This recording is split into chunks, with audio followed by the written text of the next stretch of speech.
분주한 한 주일을 보내고 피곤하고 힘들지만 안식일을 맞이하여 하나님께 예배드리며 하나님께로부터 오는 힘을 얻고 마음과 몸의 쉼을 얻기 위해 하나님 앞에 모이신 성도 여러분들을 진심으로 환영합니다. 한 분 한 분의 필요가 채워지고 기도하시는 제목들이 응답받는 복된 안식일이 되기를 기도합니다. 프랑스의 유명한 화가 빈센트 방 고흐는 어렸을 때 탄광에서 일을 했습니다. 그런데 한 광부가 기계를 포장했던 천으로 작업복을 만들어 입고 있었는데 작업복 등에 깨어지기 쉬우니 주의하시오라고 인쇄된 문구가 적혀 있었습니다. 그것을 보고 이 고흐는 큰 충격을 받았습니다. 그 문구는 기계 취급자에게 주의를 환기시키기 위해 인쇄한 것이었지만 고흐에게는 인생의 의미를 깨우쳐주는 놀라운 교훈이 되었던 것입니다. 우리 인생이란 언제 어디서 깨어질지 알 수 없는 흙으로 빚어진 하나의 질그릇과 같은 것입니다. 여러분은 그릇의 가치를 무엇으로 평가하고 계십니까? 그릇의 가치는 그 재질이 무엇이냐, 누가 만들었느냐, 얼마나 오래되었느냐, 모양은 어떠냐 등 그릇 그 자체에 있는 것이 아닙니다. 그 그릇의 가치는 그릇에 무엇을 담았느냐에 달려 있는 것입니다. 아무리 금으로 만들었어도 거기에 오물을 담는다면 그 그릇은 쓰레기통일 뿐입니다. 그러나 그 그릇이 비록 질그러질지라도 왕의 옥새를 담았다면 그 그릇은 옥새함이 되는 것이죠. 바울은 자신을 철저하게 질그릇에 비유했습니다. 그는 몸도 약하고 몸에 가시 같은 병을 늘 앓고 있었습니다. 그러나 그가 충성스러운 하나님의 종이 될 수 있었고 능력의 종이 될 수 있었던 것은 오직 질그릇과 같은 자신에게 예수 그리스도라는 귀한 보배가 담겨 있기 때문이라고 증언했습니다. 그래서 오늘 설교 제목을 질그릇에 담긴 보배로 정하여 함께 은혜를 나누고자 합니다. 오늘 본문의 말씀을 읽어보겠습니다. 우리가 이 보배를 질그릇에 가졌으니 이는 능력의 심히 큰 것이 하나님께 있고 우리에게 있지 아니함을 알게 하려 함이라. 고린도후서 4장 7절의 말씀입니다. 여기서 주목할 만한 것은 질그릇과 보배입니다. 이 둘은 아주 상반되는 물질이에요.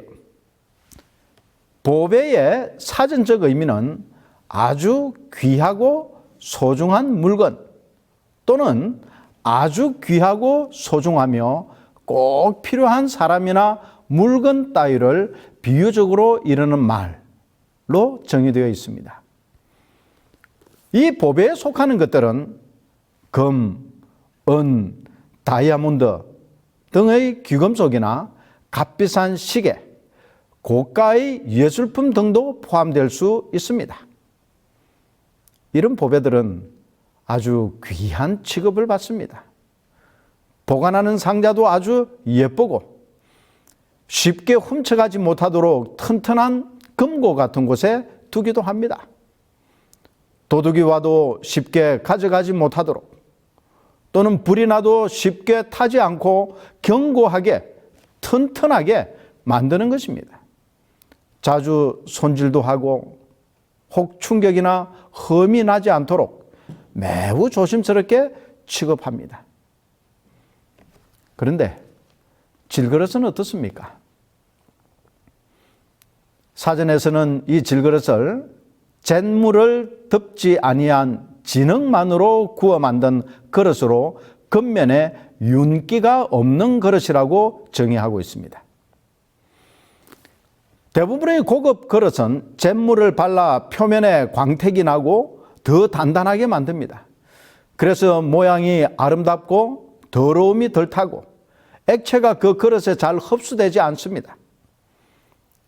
그러나 질그릇은 광택도 없고 표면도 거칠고 물이나 액체가 쉽게 흡수되어 조그마한 충격에도 쉽게 깨져버립니다. 그러므로 질그릇은 하찮게 취급받는 그저 그렇고 그런 그릇이에요. 디모데후서 2장 20절에 보면 큰 집에는 금그릇과 은그릇뿐 아니라 나무 그릇과 질그릇도 있어 귀하게 쓰는 것도 있고 천하게 쓰는 것도 있나니라고 기록하고 있습니다. 금, 은, 나무, 질그릇 이 순으로 쓴 것을 보면 그릇에도 서열이 있고 귀하고 천한 것이 있는데 질그릇은 아마도 가장 서열이 낮은 천한 것으로 인식되어 있는 것 같습니다. 이처럼 이 보배와 질그릇은 본질적으로나 실용적인 면에서 서로 조화되지 않습니다. 그런데 오늘 본문의 말씀은 이 귀중한 보배를 보잘것없는 질그릇에 보관한다는 것입니다. 이것은 우리에게 어떤 교훈을 주기 위한 말씀일까요?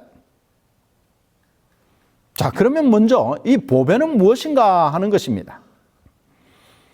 여기서 언급한 이 보배는 4장 6절에 있는 예수 그리스도의 얼굴에 있는 하나님의 영광을 아는 빛입니다. 좀 더 분명하게 골로새서 2장 3절에서는 그 안에서, 즉 예수 안에는 지혜와 지식의 모든 보화가 감추어 있느니라고 설명하고 있습니다. 여러분, 이 금이나 다이아몬드가 왜 귀중한 보물로 여겨질까요? 여러 가지 이유가 있겠지만 그중 가장 중요한 것은 희소성 때문입니다. 즉 어디서나 구하거나 얻을 수 있는 그런 것이 아니기 때문입니다. 시장 경제에서 가격을 결정하는 것은 수요와 공급의 법칙에 의해서입니다. 즉 수요가 많으면 가격은 올라가고 공급이 많으면 가격이 내려가는 것입니다. 이 귀금속이 비싼 이유는 그 희소성, 많지 않기 때문입니다. 여러분, 이 100원짜리 동전의 가치가 얼마일까요? 100원입니다. 아주 유치한 질문이죠. 그런데 1970년에 발행된 100원짜리 동전의 현재 가격은 40만 원입니다. 대단하죠? 그런데 1982년도에 발행된 무광 100원짜리 동전의 판매 가격은 여러분 얼마인지 아십니까? 놀라지 마시기 바랍니다. 인터넷에서 찾아보니 무려 750만 원이고 그 값은 계속 올라갈 것이라고 합니다. 왜 그렇게 가격이 오르고 비쌀까요? 그것은 1982년에 제작된 100원짜리는 처음이자 마지막으로 무광 처리된 동전이었기 때문이라고 합니다. 바로 이 희소성 때문에 이처럼 액면 가치보다 훨씬 비싼 가격에 거래되는 것입니다. 혹시 여러분의 집에 동전 모아놓은 것 있으면 1982년도 것이 있는지 한번 확인해 보시기를 바랍니다. 예수님이 보배가 될 수밖에 없는 이유가 많이 있지만 그 중에 하나가 예수님은 유일하신 분이기 때문입니다. 희소성 면에서만 본다면 예수님은 값으로 계산될 수 없습니다. 예를 들면 이미 죽었지만 영국의 다이애나 왕세자비가 입었던 웨딩 드레스는 값을 매길 수 없다고 합니다. 왜냐하면 오직 한 벌밖에 없기 때문이에요. 그렇다면 예수님은 어떻습니까? 예수님은 단지 그 희소성 때문에 보배이실 뿐만 아니라 그분의 하시는 일 때문에 이 세상의 그 어느 것과 비교할 수 없는 보배이십니다. 그분은 우리의 죄를 지시고 우리를 대신하여 십자가에 달려 돌아가셨습니다. 그리고 십자가에 흘린 그 피로 모든 회개하는 죄인들의 죄를 용서하실 수 있는 유일하신 분이십니다. 죄로 인해 죽을 수밖에 없는 사람들에게 죄를 용서하시고 깨끗하게 씻어주시고 영원한 생명을 주시며 영원히 살 수 있는 하늘 예루살렘 도성을 준비하신 유일한 구세주이시기 때문에 우리가 가질 수 있는 최고의 보배인 것입니다. 이 보배를 발견한 바울의 반응은 어떻습니까? 그러나 무엇이든지 내게 유익하던 것을 내가 그리스도를 위하여 다 해로 여길 뿐더러 또한 모든 것을 해로 여김은 내 주 그리스도 예수를 아는 지식의 가장 고상함을 인함이라.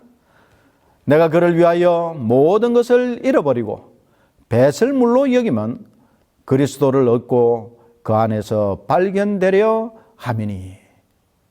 빌립보 3장 7절부터 9절의 말씀입니다. 여러분은 5만원 지폐와 10원짜리 동전을 보여주면서 원하는 것 하나를 선택하라면 어떤 것을 선택하시겠습니까? 누구나 다 5만원 지폐를 선택할 것입니다. 왜요? 10원짜리 동전보다 5만원 지폐가 훨씬 값어치가 크기 때문입니다. 사람들이 5만원이 10원짜리 동전보다 더 귀하고 값어치가 있는 것은 알면서 예수님이 이 세상의 그 어떤 것보다도 더 가치 있고 귀중하다는 것을 모릅니다. 얼마나 안타까운 일입니까? 너희 섬길 자를 오늘날 택하라. 오직 나와 내 집은 여호와를 섬기겠노라고 한 요수아와 같이 참 보배이시오. 이 세상에 둘도 없는 유일한 구세주이신 예수님을 섬기기로 선택하는 현명한 하나님의 자녀들이 되시기를 간절히 기도하는 바입니다. 그러면 이제 이 질그릇은 누구입니까? 이미 말씀드린 대로 질그릇은 귀한 그릇이 아닙니다. 평범하고 주목을 받지도 못하는 그렇고 그런 그릇이에요. 스텐 그릇처럼 튼튼하지도 않습니다. 유리 그릇처럼 아름답지도 않습니다. 본 차이나처럼 윤기도 없고 아름다운 문양도 없습니다. 볼품없고 초라해요. 이것은 바로 우리 인간의 본질과 상태를 나타내는 것입니다. 사람이 얼마나 나약한 존재입니까? 그리고 얼마나 부서지기 쉬운 존재입니까? 보잘것없는 존재예요. 한 번은 제주도를 페리오를 타고 가는데 조금 가다 보니까 멀미가 나는 것 같았습니다. 그래서 가판으로 올라와서 바다를 이렇게 바라보았어요. 배 뒤편에 서서 정말 끝이 보이지 않는 수평선을 보면서 문득 드는 생각이 있었습니다. 그것은 대자연 가운데 나라는 존재가 얼마나 작고 가소로운가 하는 생각이었습니다. 여러분, 이 큰 바다에 나 하나 빠진다고 해서 바다가 어떤 반응을 할까요? 거센 파도 소리 앞에서 내가 고함을 친들 바다가 어떤 반응을 하겠습니까? 정말 나는 아무것도 아니구나라는 생각을 하게 되었습니다. 엄청난 부를 누리고 세상을 호령할 것 같은 높은 권력을 얻고 큰 명예를 가지고 최고의 학문을 공부하고 100세를 산다 한들 죽음과 질병 앞에서는 그저 속절없는 연약하고 나약한 존재일 뿐입니다. 아무리 인공관절 수술을 하고 임플란트를 하고 보톡스를 맞으면서 세월을 역행하려고 하지만 늙어가는 것을 막을 수 없습니다. 그러므로 지혜자 솔로몬 왕은 헛되고 헛되며 헛되고 헛되니 모든 것이 헛되도다 라고 전도서 1장 2절에 그 한 절에 무려 5번이나 헛되다라는 단어를 반복했습니다. 이처럼 우리 인간, 범죄한 인간은 정말 하찮은 존재일 뿐 아니라 연약하고 볼품없는 질그릇과 같은 존재인 것입니다. 그런데 놀라운 반전이 여기에 있습니다. 이처럼 보잘것없는 질그릇에 보배가 담겨 있는 것입니다. 이렇게 되면 이야기가 완전히 달라지죠. 좀 더 자세하고 분명하게 말한다면 보배이신 예수님께서 질그릇 같은 나에게 찾아오시고 내 안에 자리를 잡으신 것입니다. 여러분, 이 세상에는 참 잘나고 이름 있고 유명한 사람들이 많습니다. 그야말로 금그릇, 은그릇, 스텐그릇 같은 사람도 많이 있어요. 그런데 하나님께서는 예수라는 이 값으로 계산할 수 없는 귀한 보배를 질그릇 같은 내 안에 거하시도록 보내주셨습니다. 보잘것없는 나를 보배이신 예수님을 담을 그릇으로 선택해 주셨다는 것입니다. 여러분, 이것은 참으로 오묘한 신비요, 이해할 수 없는 기적입니다. 그러므로 우리는 오늘 담대히 외칠 수 있어요. 이스라엘이여, 너는 행복자로다. 여호와의 구원을 너같이 얻은 백성이 누구냐? 20세기 최고의 복음 전도자는 D.L. 무디 목사입니다. 그는 초등학교밖에 나오지 않았습니다. 그래서 그는 문법에 맞지 않는 영어를 구사했어요. 열심히 노력했지만 여전히 고쳐지지 않는 부분들이 있었습니다. 이처럼 문법이 형편없는 이 D.L. 무디가 영국에 가서 옥스퍼드와 캠브리지 대학에서 복음을 전하게 되었습니다. 그는 영어의 본고장, 그리고 세계 최고 수준의 지성인들 앞에서 복음을 전할 때 자신의 부족함을 알기 때문에 겸손하고 간절히 하나님의 도우심을 구하고 말씀을 전했습니다. 그때 성령의 역사가 크게 임했고 근대 세계 선교 역사가 시작되었습니다. 그리고 미국과 영국에서 100만 명 이상의 사람들을 그리스도께로 인도했습니다. 보배이신 예수님이 들어오실 때에 질그릇 같았던 무디 목사는 기독교 역사에 빛나는 금그릇으로 바뀌었습니다.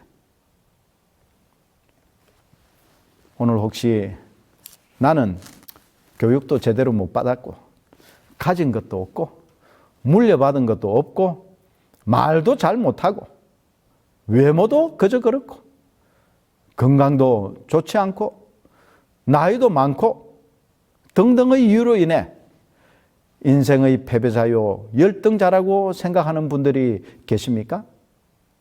그래서 복음 전하기를 주저하는 분들이 계십니까?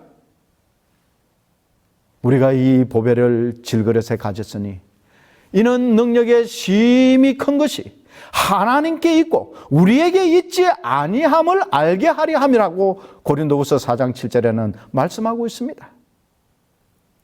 우리 자신을 볼 것이 아니라 이제는 내 안에 계신 예수님을 바라보아야 합니다. 그리고 우리 자신을 온전히 주님께 헌신하도록 하기 위해 질그릇 같은 나의 삶 속에 보배이신 예수님께서 친히 찾아오셔서 내 안에 자리 잡으셨다는 사실을 기억하고 진리의 말씀을 전하는 일에 게으르거나 핑계치 말아야 할 것입니다. 그러면 이제 이 질그릇 같았던 우리의 삶은 어떻게 변화되어야 합니까? 첫 번째는 사방으로 우겨쌈을 당하여도 쌓이지 않는 삶입니다. 우리가 때때로 말씀대로 살려고 하면 여러 가지 문제가 우리를 힘들게 합니다. 왜 토요일에 예배 드리냐? 왜 돼지고기는 안 먹냐? 왜 그리 유별나냐?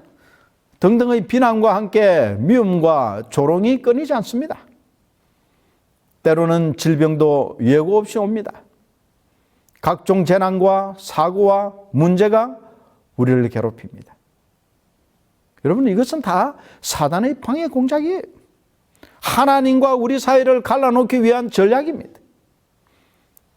그렇지만 보배이신 예수를 마음에 모신 사람은 그리스도의 능력으로 그 모든 애워싸움에서 벗어나 참 자유와 평안을 누리는 것입니다.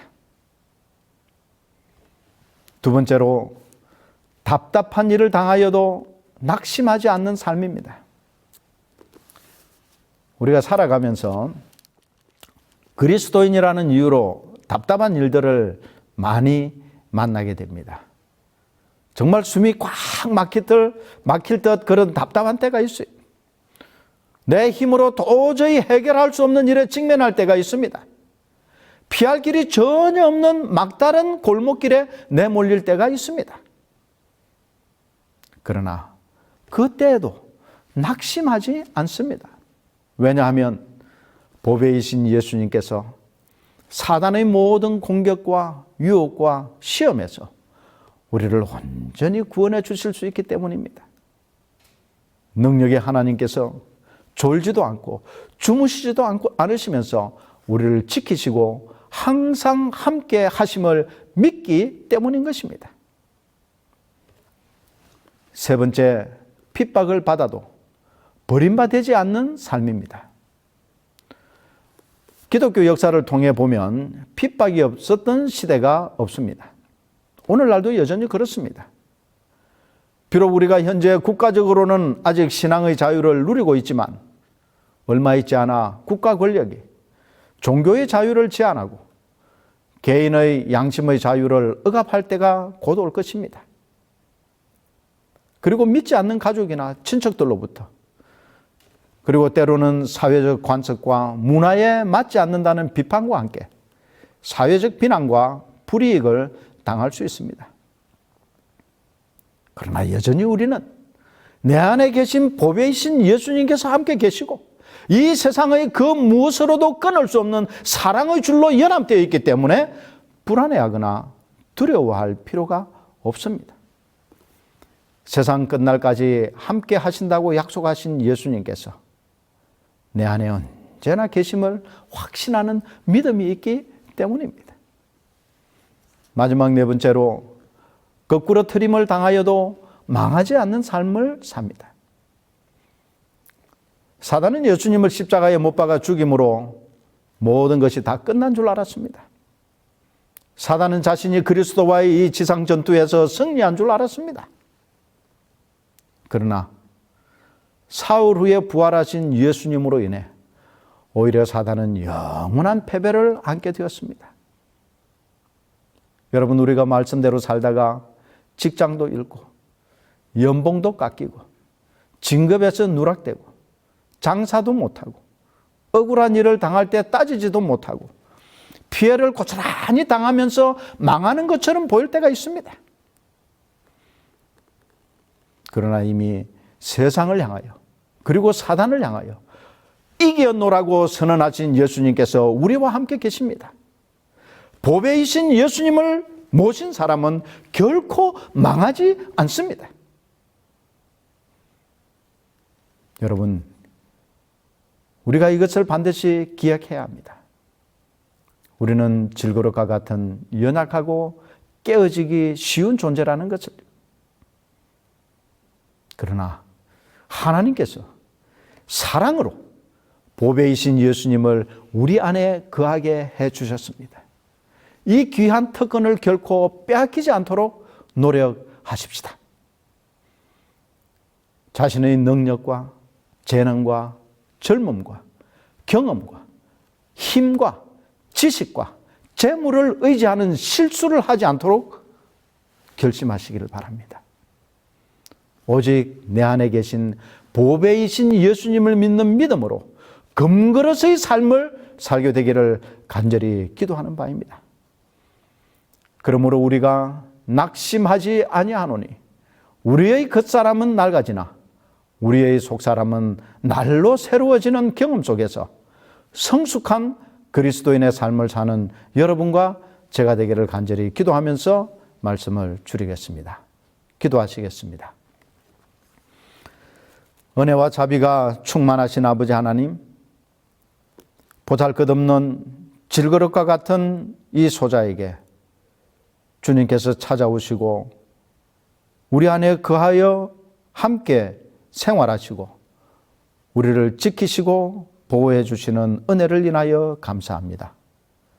아버지 하나님, 우리가 비록 질그릇 같은 존재이지만 보배이신 예수님께서 내 안에 계심을 기억하게 하셔서 세상을 향하여 담대하게 살게 하시고 낭만과 좌절과 시련 속에서 넘어지는 자가 아니라 다시 일어나는 믿음의 삶을 살 수 있도록 축복해 주시옵소서. 예수님 이름으로 감사하며 간절히 기도드리옵나이다. 아멘.